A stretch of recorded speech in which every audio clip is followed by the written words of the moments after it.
रूस यूक्रेन और Iran Israel के बीच छिड़े युद्ध की वजह से जहां एक और पूरी दुनिया महंगाई से परेशान है, वहीं अब एक और बड़ा महायुद्ध शुरू होने जा रहा है। ये युद्ध दुनिया की सबसे बड़ी दो अर्थव्यवस्थाओं अमेरिका और चीन के बीच छिड़ेगा।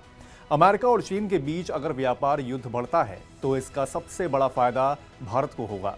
अमेरिका और चीन के बीच व्यापार युद्ध छिड़ने से आखिर भारत को क्यों और कैसे फायदा होगा, चलिए इसके बारे में विस्तार से समझते हैं।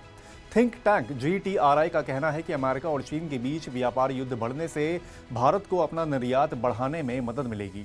इतना ही नहीं, अमेरिकी कंपनियों से निवेश आकर्षित करने में भी आसानी होगी। GTRI के मुताबिक अमेरिकी संसद के उच्च सदन सीनेट में पिछले महीने 2 नए बिल पेश किए गए थे। अगर ये दोनों बिल पास हो जाते हैं तो ये चीन के साथ अमेरिका के व्यापार युद्ध को और तेज कर सकते हैं। GTRI ने आशंका जताई है कि इन दोनों बिलों के पास होने से वैश्विक अर्थव्यवस्था पर बड़ा असर पड़ सकता है। यूएस सेनेट में neither permanent normative trade relation act यानी कि PNTR एक्ट और एक्सिंग नॉन मार्केट टैरिफ इवेजन यानी कि ANTA एक्ट को पेश किया गया है। इन दोनों बिलों का मकसद शुल्क बढ़ाकर और नए व्यापार प्रतिबंध लगाकर चीन की गलत बिजनेस प्रैक्टिस का मुकाबला करना है। ग्लोबल ट्रेड रिसर्च इनिशिएटिव यानी कि GATR ने कहा है कि PNTR एक्ट का उद्देश्य चीन की अनुकूल व्यापार स्थिति को फेज वे में खत्म करना है। वहीं एंटे एक्ट का मकसद चीन और रूस जैसी गैर बाजार अर्थव्यवस्थाओं पर कठोर कार्रवाई सुनिश्चित करना है।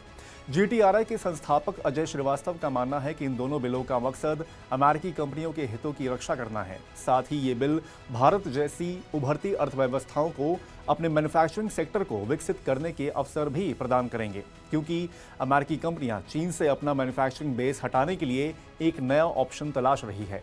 इससे भारत को फायदा हो सकता है। इलेक्ट्रॉनिक्स, टेक्सटाइल और मैन्युफैक्चरिंग जैसे सेक्टर्स में अच्छा खासा विदेशी निवेश बढ़ सकता है।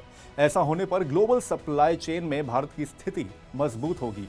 GTRI का कहना है कि भारत को अपना निर्यात बढ़ाने के लिए चीनी कंपनियों और उनके निवेश को आमंत्रित करने के लिए अपने प्रस्ताव पर फिर से विचार करना चाहिए। चीन के उत्पादों पर ऊंचे शुल्क से भारत को अपने मैन्युफैक्चरिंग सेक्टर को मजबूत बनाने का अवसर मिलेगा।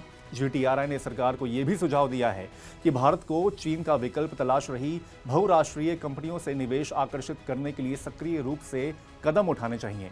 अमेरिका में चीन का निर्यात घटने से पैदा होने वाले अंतर को भरने के लिए भारत को इलेक्ट्रॉनिक्स, मशीनरी, टेक्सटाइल और सोलर पैनल मैन्युफैक्चरिंग जैसे सेक्टर्स में घरेलू उत्पाद क्षमताओं को बढ़ाने पर फोकस करना चाहिए। इससे रोजगार सृजन करने और भारत को दुनिया की तीसरी सबसे बड़ी अर्थव्यवस्था बनाने में भी मदद मिलेगी।